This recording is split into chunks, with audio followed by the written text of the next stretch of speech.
অবশেষে সব বাধা পেরিয়ে সম্পন্ন হলো ঈশান ও অনুশ্রীর বিয়ে। কিন্তু এই খুশির আড়ালেই কি ঘনীভূত হচ্ছে এক বড় রহস্য? কুসুমের পায়ের নূপুর দেখেই কেন চমকে উঠলেন ছোট সাহেব আয়ুষ? কি এমন লুকিয়ে আছে ওই একজোড়া নূপুরে যা দেখে আয়ুষের পায়ের তলার মাটি সরে গেল? তবে কি কুসুমের আসল পরিচয় এবার সবার সামনে চলে আসবে? আজকের ভিডিওতে ফাঁস হতে চলেছে এক বড় গোপন সত্য, তাই এক সেকেন্ডও মিস করবেন না। বন্ধুরা, কুসুম সিরিয়ালের আগামী পর্বে আমরা দেখতে চলেছি এক শ্বাসরুদ্ধকর দৃশ্য। এতদিন ধরে যে বিয়ের জন্য আমরা অপেক্ষা করছিলাম, অবশেষে সেই শুভলগ্ন এলো। ঈশান আর অনুশ্রীর 4 হাত এক হলো। আর এই পুরো বিয়ে বাড়িতে কুসুম যেভাবে নিজের সবটুকু দিয়ে কাজ করেছে তা সত্যিই প্রশংসনীয়। বিয়ের হইচই শেষে যখন সবাই ক্লান্ত, তখন ছোট সাহেব আয়ুষ এগিয়ে আসে কুসুমের কাছে। সে কুসুমকে ধন্যবাদ জানায়, কারণ কুসুম না থাকলে হয়তো এই বিয়েটা এত সুন্দরভাবে হতো না। কুসুমও বিনীতভাবে জানায় এটা তার কর্তব্য ছিল। সব ঠিকঠাকই ছিল, কিন্তু বিধি বাম। রাত গভীর হওয়ায় কুসুম যখন চলে যেতে শুরু করে, ঠিক তখনই ঘটে সেই নাটকীয় ঘটনা। কুসুমের পায়ের নূপুর হঠাৎ খুলে মেঝেতে পড়ে যায়।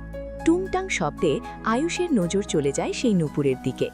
আয়ুষ নিচু হয়ে নূপুরটি হাতে তুলে নেয়, আর হাতে নিতেই তার মুখের অভিব্যক্তি সম্পূর্ণ বদলে যায়। আয়ুষের চোখে মুখে বিস্ময় আর প্রশ্ন। সে কুসুমকে থামিয়ে জিজ্ঞেস করে, এই বিশেষ নূপুরটা তোমার কাছে কি করে এলো? কে দিয়েছে তোমাকে?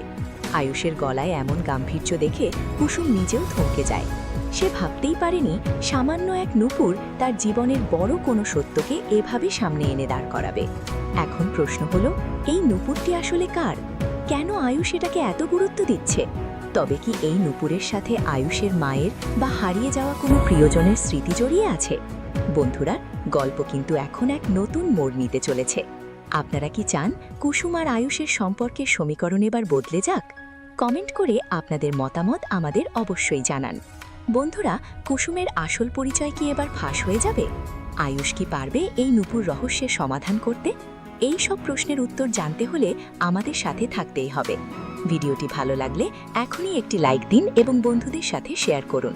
আর বাংলা সিরিয়ালের সব এক্সক্লুসিভ আপডেট সবার আগে পেতে এখনই আমাদের চ্যানেলটি সাবস্ক্রাইব করে পাশের বেল আইকনটি বাজিয়ে দিন। দেখা হচ্ছে পরের ভিডিওতে। ততক্ষণ ভালো থাকুন, সুস্থ থাকুন। ধন্যবাদ।